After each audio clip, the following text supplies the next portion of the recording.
So where's my environmental nonprofits that work with water, land, conservation, animals? Give me a holler. Okay, good. They got the decaf coffee, huh? Is that all one group? All right, how about folks out there working in health and human services? Yes, good. More better. And how about folks working in arts or music? More visual representation of their energy? I don't know. Maybe they're painting something in the back to share. And how about anybody I didn't capture? Where's my other nonprofits?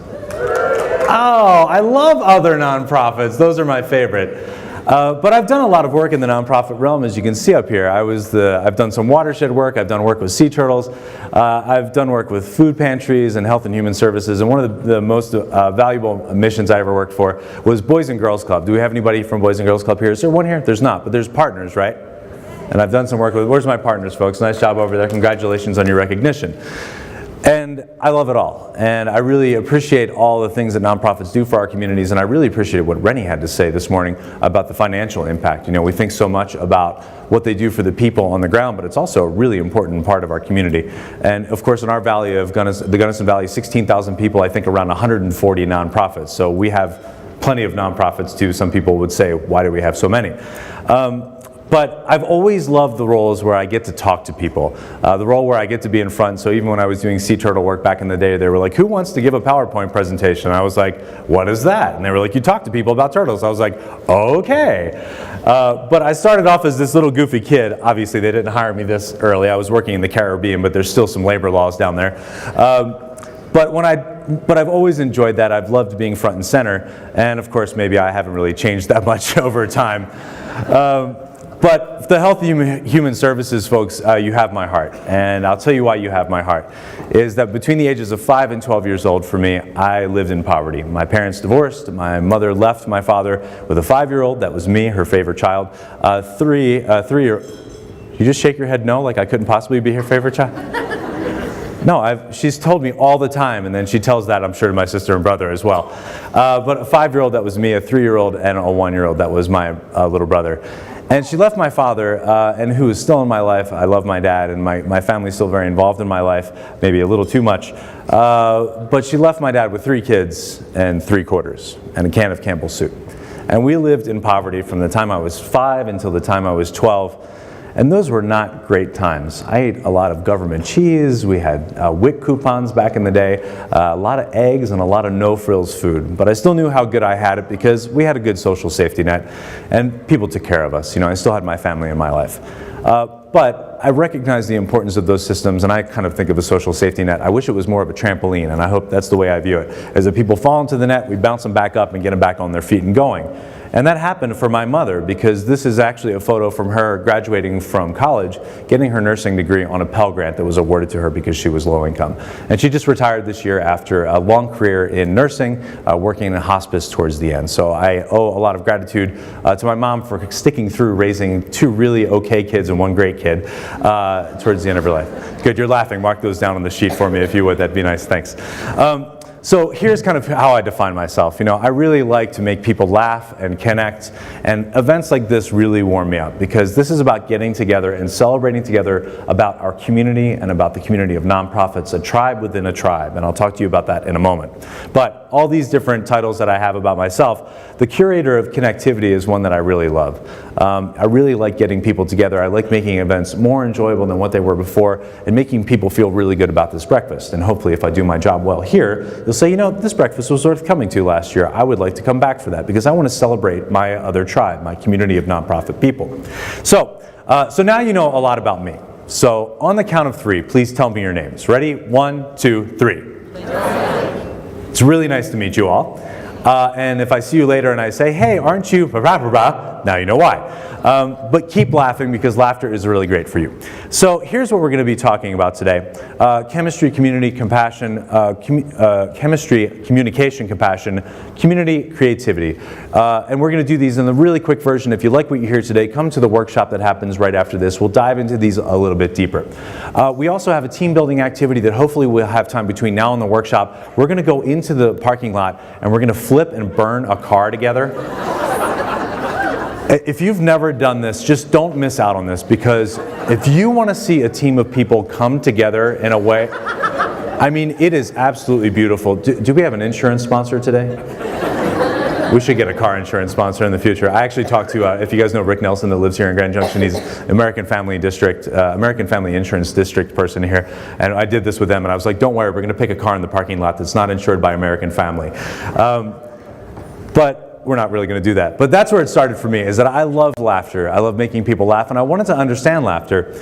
And we've probably all heard, right? Laughter is the best medicine. Who's heard that phrase, right? Everybody almost. Laughter is the best medicine, of course, unless you have asthma. If you're having an asthma attack, I actually suggest you seek medical professional. And laughter is not the best medicine if you have explosive diarrhea. That's a different thing. Some people are shaking their heads. I don't care. So I'm on this tour, and I so far, this worldwide tour that I've been on, I've been in one state, Colorado, and I've been now in 2 counties, Gunnison County and Mesa County.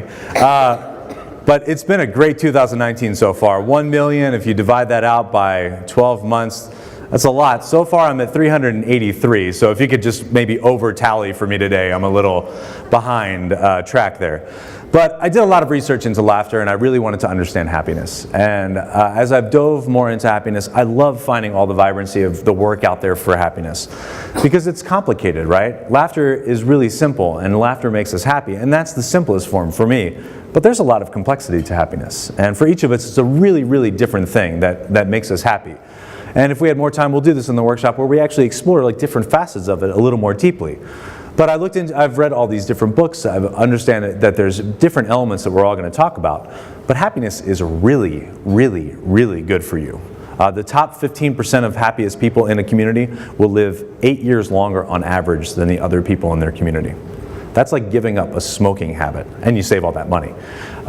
So it's a really significant thing, this happiness piece. And I was just talking with Martha last night about social determinants of health and all the work that Marillac does about these wraparound services to take care of people, because taking care of people and making them healthy and then making them happy on top of it takes way more than just giving them the pill and then doctor's visits.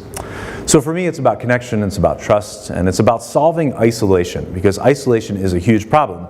And I've always kind of felt that and didn't understand necessarily the depth of it. And there's a beautiful article that just came out in the Wall Street Journal the other day that talked about the cost of different health issues in what they're calling the silent generation, or also calling it the loneliest generation. Because now they're looking at the actual cost to medicate per month for people that are lonely and what that turns into for them in the expression of health issues. That is crazy to me. So we've got to get back together. We have to do more stuff like this. We have to keep hanging out with each other, enjoying each other, and even coming in contact with each other. Give everybody a hug. I'll take any hugs you have later on today.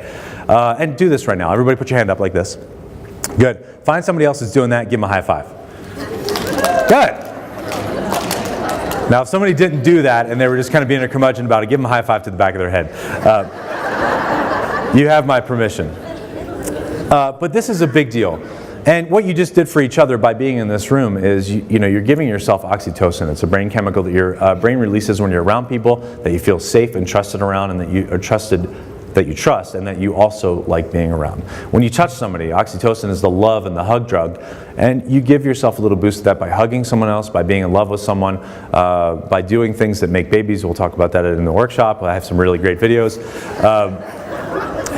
But also by touching other people. So, be in contact with people. The human body likes to be touched. Ask for permission first. But here's what I found with all of these happiness books and all the things out there, is that you can't be happy all the time. So thank you. Have a great rest of your day. Some of you are ready to get me off stage.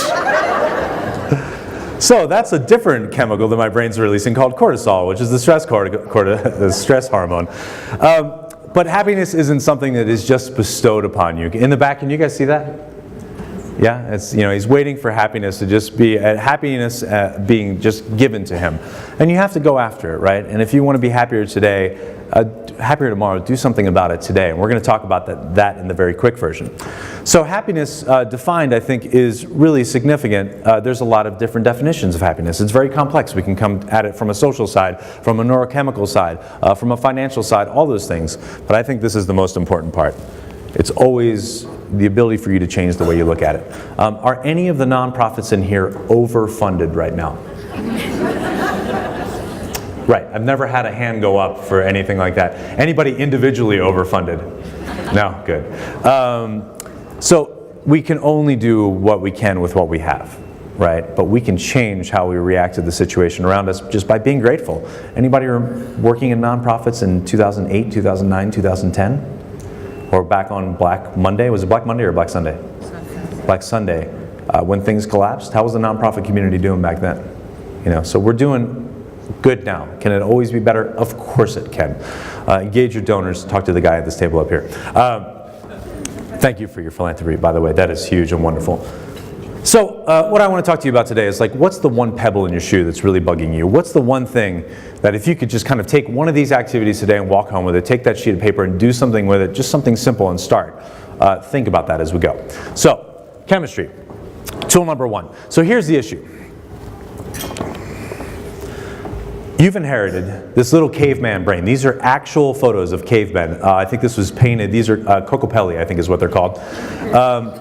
Painted on cliff walls somewhere in a town called Warner Brothers. I don't know if that's close by. But we've inherited these little tiny caveman brains, right? And the world has changed a lot since we've had these brains, right? 200,000 years or so. And the world has changed a lot in that time. You know, we don't worry about saber-toothed tigers jumping out of trees and killing us, and we don't worry about lack of food preservation. You know, now we're killing ourselves with really terrible food. By the way, I had extra bacon this morning. Because if you were to ask me for a one-word definition of happiness, I would say bacon. But these brains are not always helping us, and so we can't dive too deep into this today, but you know, you have the ability to change your brain. There's something called neuroplasticity. Everybody familiar with that word? Who knows that word, neuroplasticity? All right, for those of you that don't, neuro, brain, plastic, right? Plastic is malleable, moldable, and we can change it. You came in with a brain that is ready to survive a world, and you programmed it to this point with your behavior. Some good, some bad. And now your opportunity is to change how your brain is wired. So let's talk about a couple things. One is endorphins. So what I would like for you to do, find on your table, there's some envelopes on the table. And split them up on your table. And get ready to open them, but don't open them yet. But endorphin, now is there enough for everybody? No, is anybody having cortisol stress right now because they don't have their own thing? It's okay. It's all going to be fine. In through the nose, out through the mouth. In through the nose, out through the mouth.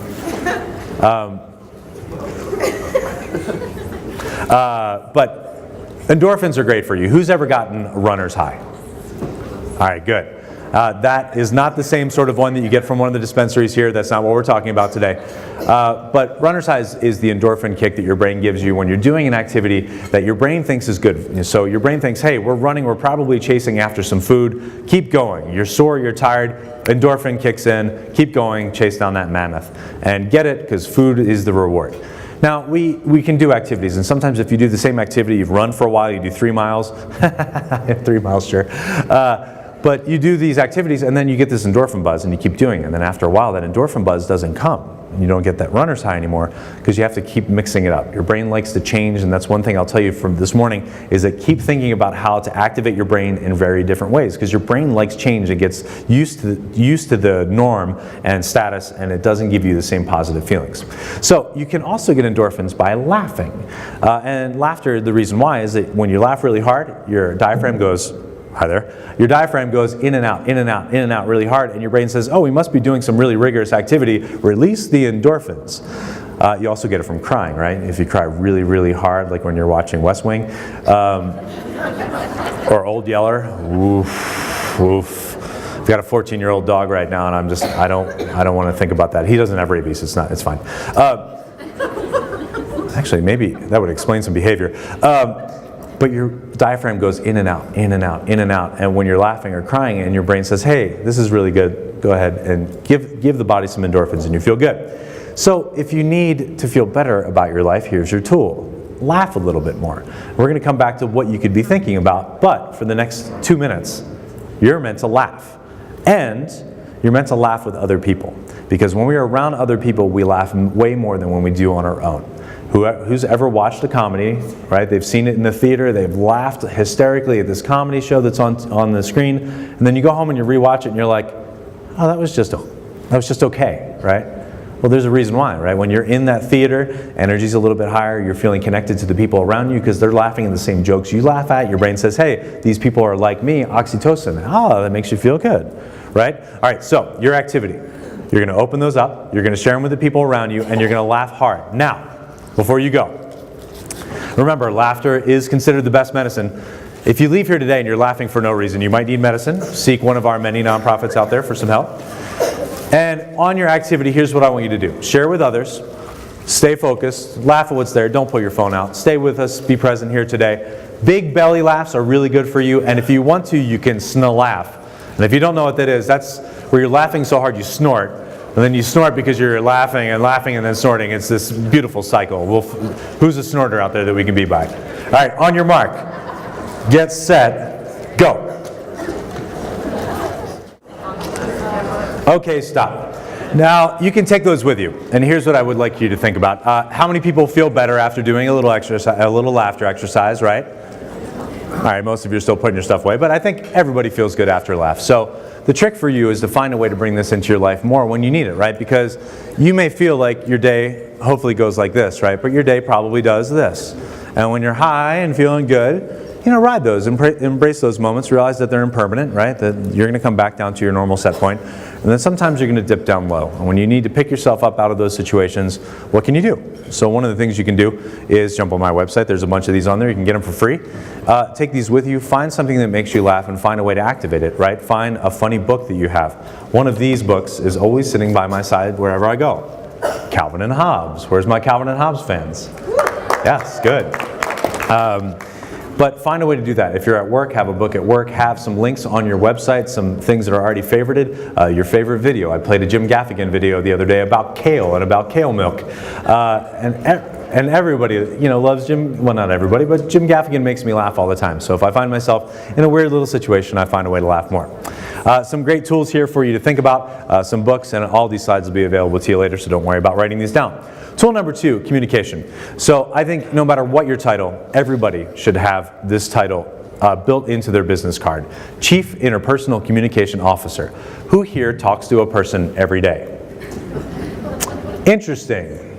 So all of you have this title, and you need this title, and you need to understand that all the things in the world out there that you need or want access to, somebody else probably has some way to help you with those, right? It's either connecting with a donor, or connecting with someone at your work, or a board member, or just being kind to the person at the grocery store. If nothing else, treat people with dignity. That's a great way to live.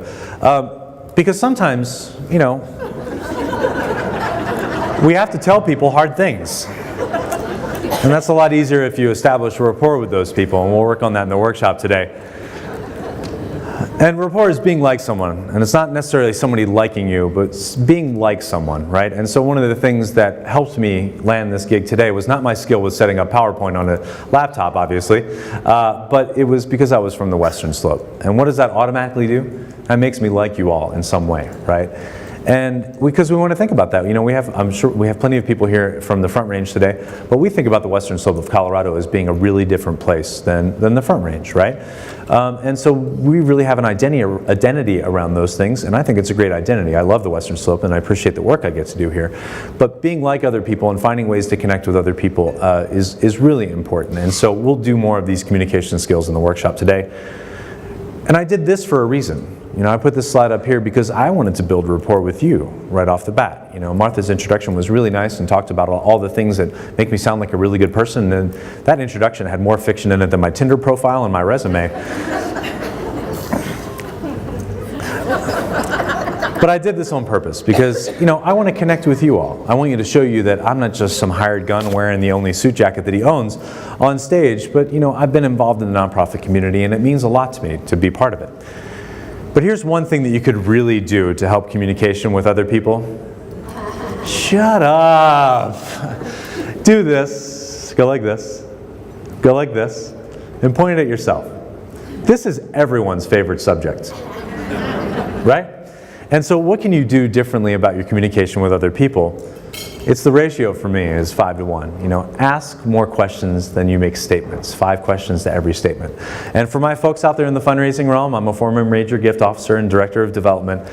If you do a really good job with sitting down with a major donor, and you can walk away from that situation and ferreting out all the different information about everything in their life and all the things they love, and then you find a way to do that authentically and connect that back to your mission, and you can walk away from those conversations and they'll be like, that Anthony is such a nice guy. Do you know how much they know about me? Not a thing, because I'm not there to talk about myself. I may be there to talk about the mission and connect it back to what I'm hearing from them, but you don't have to say much to really connect with other people, so don't feel like that. We have this inability to allow empty space out there, and if you're in improv, you have to let the scene breathe. But think about that. Some great resources for you. Ken Blanchard's work on there and Dale Carnegie's book, I think, is foundational. All right, tool number 3, gratitude. So one of the interesting things about income that has come up, money can't buy happiness. And yeah, money can't buy happiness, but I'm generally pretty happier if I had a beachfront mansion sipping a margarita after just getting off my boat. That's not available to me right now. It's coming. I'm almost a seven-figure earner. I'm really excited about that. I'm at 5 figures so far, but it's only like 2 figures away. I mean, just a couple little decimal points sliding over. I mean, that's nothing. And I am a millionaire. It's not in US currency, it's in Turkish lira. But if you need to feel good about yourself, you know, just call yourself a millionaire and then look and see what the exchange rate is on rupees and see. But I don't necessarily need to be a millionaire to be really happy. You know, I want to be able to do certain things with my life, and this slide talks about, you know, the fact that income has increased effectively over time, but we're not any happier as a society, and we have the ability to measure happiness in some really great rubrics that I'll talk about a little bit later. But think about what you need out of the money and that relationship you have with money and what you're going to do with that money versus just always thinking about more and more and more, because the more doesn't make you happy. Somewhere over the threshold of 75,000, our happiness doesn't change that much. 75,000 gives us the opportunity to have a decent house, a decent life, nutritional food, educate ourselves, and provide health care. Those are pretty critical things. Beyond that, maybe you're just chasing something that's not going to truly make you happier. So have a good relationship with money. You know, and of course, I can come back to my days in poverty and be really grateful for the fact that I get to stand on stage right here and get a nice breakfast given to me and have a nice car to drive. I have so much to be thankful for. This is one of my favorite people, and I'm going to try to speed up a little bit because I think we got behind, but Dr. James Doty, has anybody heard about this guy? Yes, somebody's nodding out there. I love that. The crying neurosurgeon. And if you don't know about neurosurgeons, do we have any in the room right now? Oh, good, I can speak freely. They're usually really competitive and not necessarily compassionate. This guy is both of those. He's a really effective neurosurgeon. He's written this beautiful book called Into the Magic Shop that you can get, and it talks about his life. He grew up with a mother that had multiple strokes and was basically debilitated and depressed, a father that was an alcoholic. He described his childhood as a leaf being blown by an ill wind. No child should ever describe their life that way.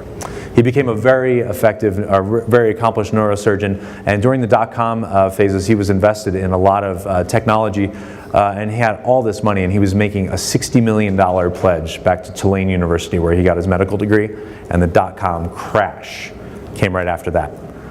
So what did he do? He lost all of his money except for this stock, and he still made the gift. So the guy has a giant heart. That's him with the Dalai Lama. The Dalai Lama made the largest non-Tibetan related personal gift ever to help open this center at Stanford called the Center for Compassion, Altruism, and Research Education. This guy's work is amazing. They do a lot of research into compassion, generosity, altruism, kindness, justice, dignity, all of those things. And the incredible benefits that not just the person you do that for, the person that you help or are kind to, but the fact that it makes you live longer and live a happier, healthier life in measurable ways. So here's what you can do. This is a very quick trick. I do this every day. You don't have to pick up your phone right now, but do this next time you think about it. I set my alarm every day for 12:34. That's 1, 2, 3, 4. And every day I find 5 things to be grateful for. 1, 2, 3, 4, 5. That's what that means. And it's a gratitude exercise that shows you just what you have, and it doesn't have to be anything big. You guys have breakfast this morning? Yeah, a lot of people in the world didn't. Who knows the free and reduced lunch rate in Mesa County? 50%? Just over. It's over 50%. That's usually a pretty good indicator of poverty. So some of those kids, when they go to school and they eat lunch, that might be their first meal of the day.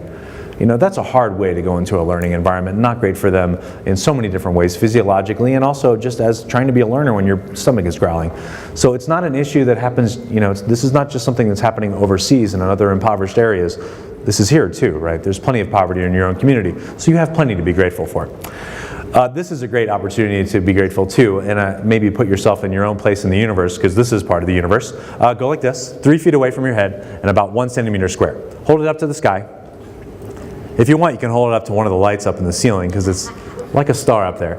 But this is a shot from the double deep space telescope, where they shot into the night sky. They picked the darkest spot they could in the night sky, and they opened the aperture on that for 21 days, so they could shoot into the darkest part of the universe they could find. They wanted to see how far back that they could see, basically, in time. This image is 1/13 millionth of our night sky here on Earth, 1/13 millionth, so a very small part of it. And in that image are 10,000 celestial bodies, and only 100 of those are stars. That's what's way, way, way, way out there. That is crazy. So what are you going to do with this amazing life? Are you going to be really grateful for what you have and all the opportunities that you have and step into these volunteer roles? Congratulations to all the people that were nominated. Or are you going to complain about the guy that parked like this? This was not here in Grand Junction. Are you sure?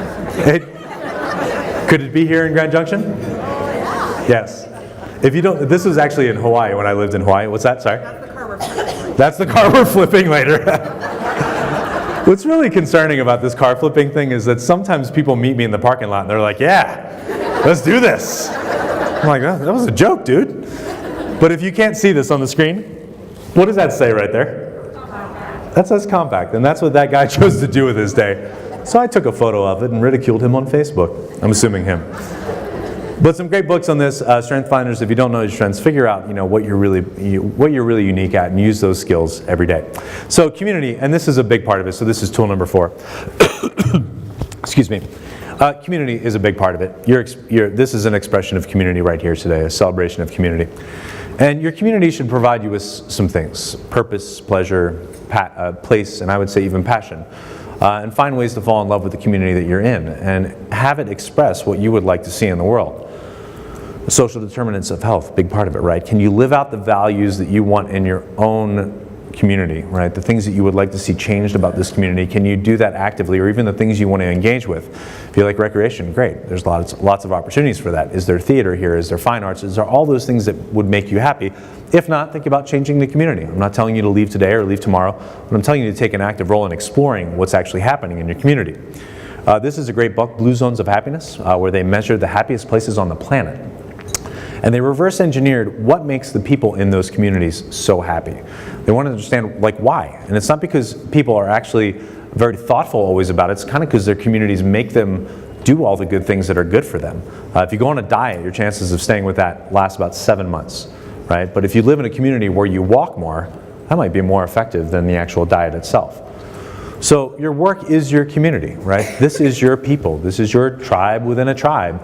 This is your group of folks that understand your pain, understand your suffering, understand the joys that come with nonprofit work, and the pains of it. The things that you have to sacrifice to work in the nonprofit realm.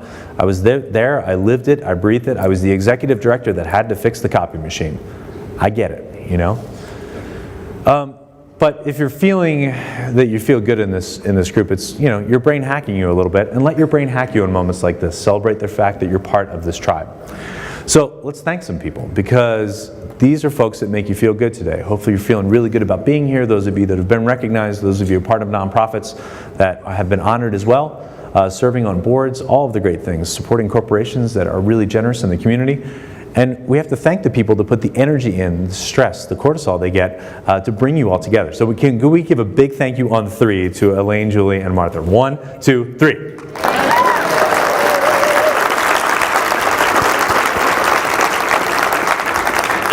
Martha was cheering for herself. So here's what I want you to think about, and this is on your sheet there too. Grab yourself a crayon if you want, do some doodling. But there's 9 elements that Blue Zones of Happiness will say that provide happiness to you in your community. So be able to look forward, have meaningful goals that you want to establish for yourself, try to achieve those goals. If you have a hard time breaking goals down into really small tasks that are more achievable, use checkboxes, right? Make a list. Where's my list, people? Oh yeah, lists are the best. And if you're having a hard time getting motivated, make a list, put a checkbox and says, make a list. Check the box. And your brain is going to give you a little bit of dopamine around that, and you'll feel good and you can carry on. But break down those really complex things into something different. Learn likability. You know, try to be kind to other people and be nice to other people. Likable people are usually found around other likable people. And if you're like, why am I on the outside of this? Maybe it's because you're not likable. But that was the weird thing to get a laugh on. Either way, tally it on your sheets. Still behind. Sleep 7.5 hours. Who got 7.5 hours last night? Yeah, good. Find ways to do that, you know. And work-life balance is really important. Moving naturally is really important. Having the ability, one of the things in these communities that are the happiest communities, the #1 place in the United States, you may not like to hear this, it's in Colorado. Where is it? Grand Junction, good. It's Boulder, Colorado is measurably happiest, right? Access to the outdoors, walkable, bikeable, living out their values, right? We call it the Republic of Boulder for a reason, right? Like-mindedness, you know, it's got a hive mentality to some degree. And that's not fair to anybody from Boulder. But you're laughing at that one? But, you know, think about the fact that, you know, people get to express their values and live the way that they want to live in that community, and that's what makes them so happy. Find someone to love, shape your surroundings, so if you don't have the things in your life that you want people to be part of your home and part of your life, you know, find ways to engage with people very easily. The happiest people engage with people 5 to 6 hours a day. And that can be at work, right? But it has to be at work with people that you like, people that you enjoy, people that you enjoy interacting with, versus just like, hey, how's the weather? It's not going to make you happier. You know, get deeper with people. Curate an inner circle. So 3 people, you know, some people that you can really share all the ups, all the downs, all the positives, all the negatives, and be really vulnerable with. You need to have that in your life to make you happier, you know, to get those things off your chest, and also to hear those things back from other people, to share those things. You bond deeply with people. And engage in something, anything. So for me, I chose to engage in something this year. I wanted to just really practice things. I lived in Hawaii for 3.5 years. I had a really great time out there. The Hawaiian language is really interesting. There's Pidgin out there, which is like this Creole version. It's a mix of all these different languages together. And then there's the Hawaiian language that's part of that Pidgin as well. But the Hawaiian language is not like a Romance language. I took Latin in 7th, 8th, and 9th grade. I took Spanish in 9th, 10th, or 10th, 11th, 12th grade. I took Italian in college. Right now I speak Spill-Latin. The only person that understands me, and sometimes I don't even understand what I'm saying. I'm just talking and it sounds wonderful. But engage in something, you know. So I chose to take on a language, and I wanted to pick something from the South Pacific region, some island nation, and so I chose Australian. Sometimes you just have to set the bar low, achieve your goals, and feel good about it. But I committed to learning Australian, so I've watched a lot of documentaries. Watched a lot of documentaries. The Life of Birds with David Attenborough. You know what's coming next, don't you? The Life of Birds with David Attenborough. I've watched all the Crocodile Dundees 1 through 6. And I committed to trying to cook some authentic Australian meals, and I travel a lot for work, so I can't cook all the time. So at least once a week, I get an authentic Australian meal, which you can even get right here in Grand Junction, which is pretty amazing. And it's what's really crazy about the staff at Outback Steakhouse. You know, here they are from Australia, and they sound and look just like us. That's just crazy. I love it. Oh, by the way, I have this recipe on my website if you want. This is an authentic meal made from an onion that blooms. But coming back to this, shameless about the laughs, shameless. But find the right community. And if this isn't the right community for you, right, then do something about that. You know, maybe it's not. Or if this community isn't expressing the things that you want to see expressed here, the values, the way you want to live, do something about it. You know, the easy thing that you can change is doing something about your neurochemistry, right? The small little life hacks that you've got to make. The bigger thing is thinking about changing where you work, if that community is not right for you, or where you live, if that community is not right for you either. Those are harder. All right, so tool number 5, creativity. Martha, come up here. Yes. Seriously. Can we give her another round of applause, emceeing all day today?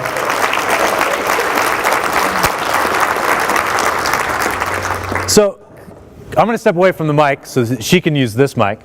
But creativity is important. Now, improv has helped me a lot with situations like really being bad at technology that I should have made sure was set up. But being flexible in the world that's around you, because life is going to continue to throw you curveballs.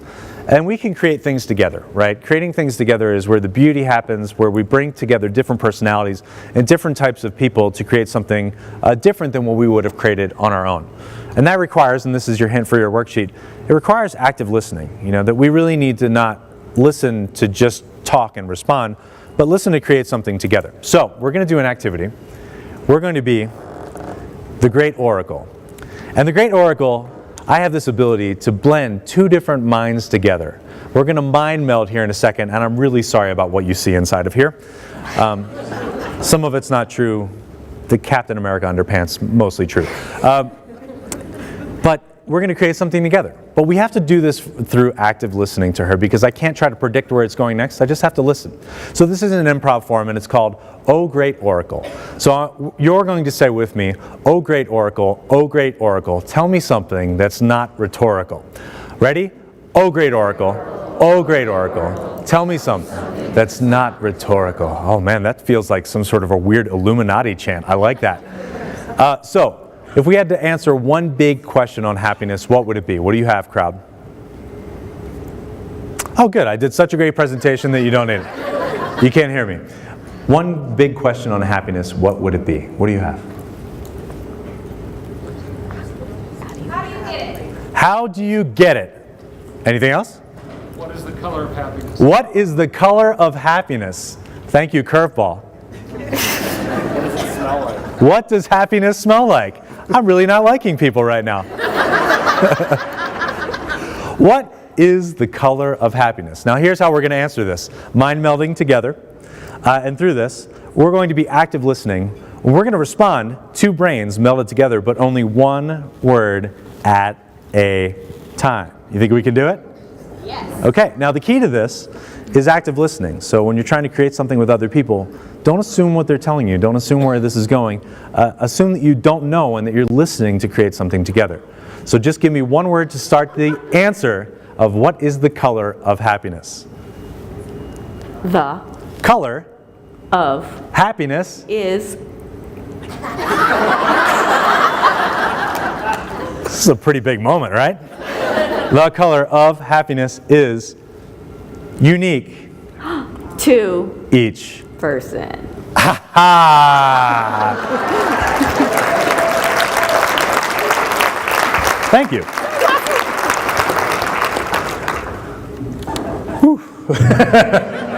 Wasn't sure where that one was going to go. But just listening to other people, and if you haven't tried improv, bring it into your workplace. Talk to me, I'll bring it into your workplace. I love doing it, but get creative, think outside your box. And I talk about that a lot in the communication workshop, about this creativity. We get into this pattern of who we are, and we eat the same thing every morning. I know Bill Belichick does, and he's had good results with it. But we have to think about changing who we are sometimes, right? Because this is not about being the same person you are when you retire. And I think about what my retirement looks like. I don't want to retire. I like this. I love this. But what do we want to be tomorrow that's different? What do we want to be 20 years from now that's different from that? And that takes an investment in yourself. So find ways to elicit that in yourself. And if you feel like you're stuck, go to an improv workshop, laugh at yourself, laugh at other people. It's wonderful for you. Laughter, right? So active listening is the key there. So this is about your commitment to yourself. And so if happiness is not present, we do everything we can to get it back. So what if we made sure that when it left us, that we could bring it back into our lives easier and quicker? If you need more help with that, come to that workshop tonight. Some of you, Martha, I want to give you a Calvin and Hobbes book. Thank you for volunteering with me. And what I've got inside this book for her is something that you can grab for yourself online if you need some more tools and tricks. It's something I've created called the A to Z of Happiness, 26 tools and 26 quotes on happiness and how you could be bringing it more into your life. There's quotes on there, and then there's actions that you can take. Grab this. It's free on my website. It's humore.us/happy. Find that on there. Use it. Put it somewhere. If you have somebody grumpy in the office, print 2 copies off and slide it on their desk when they go to the bathroom and see if it helps, and find ways to bring it into your life. Because really what happens is, you're in control, You're all sexy beasts from what I can see. Some of you, I might have to squint a little. But you're all sexy beasts. And I tell people all the time that I look like Brad Pitt from a distance. This isn't the distance. For you in the back, maybe a little bit more the distance. Or you could just squint a little bit and be like, yeah, I could see that a little bit. Maybe it looks like Brad Pitt. All right, so tally your 1 million laughs, and I would like for someone to give me theirs. Somebody who's got one that they love their nonprofit. Who is it? And they could be one of the ones today. What do you got? The nonprofit. Nonprofit, what is it? Royce Hurst Humane Society. Say it again? Royce Hurst Humane Society. Royce Hurst Humane Society. Who's heard of it? Yeah, good. Are they a good one? Are they worth me making a donation to? Yes. Okay, good. Humane Society, so there is a shelter, and they do placement back in homes as well, I'm assuming? Yeah, cool. Community health work and all sorts of stuff. And community health work. Tell me about that real quick. We have a community health through Shelter Pets initiative where we're trying to get shelter pets into the lives of people who are struggling with mental health issues to try to increase their overall mental health. Oh, anybody else just kind of get goosebumps thinking about that one? Like that's the wrapping around of social determinants of health too. Bringing that back in and just putting a dog into someone's life and giving them something to care about that's not just themselves. Ooh, that's good stuff. Thank you for that. I'll be happy to make a gift to it. So I normally do book signings after the events like this.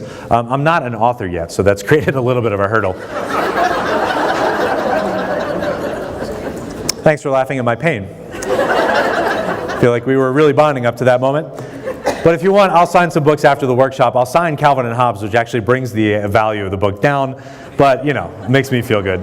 Because that is something that inspires me. So find some way for yourself to laugh. So the workshop starts about 15 minutes after we break from here. I'm sure Martha or someone will give you an update on when we're going to start that. We'll get out of there hopefully by 11:15. If you can't make that, if you didn't plan on it today and you would like to come, I'm doing a free version of this later on tonight at Kopeka Coffee. Come on by. It's only an hour. I call it Get Happy Hour. Meant to have a beer or a wine in your hand if that's something that you do. And we'll do a quick version of this and get you laughing again. So make sure you tally all your laughs, leave those on the table for me. I'm feeling pretty good. I probably doubled. I'm up on the 700s now. I'm well on my path to completing this in 2042. And thank you.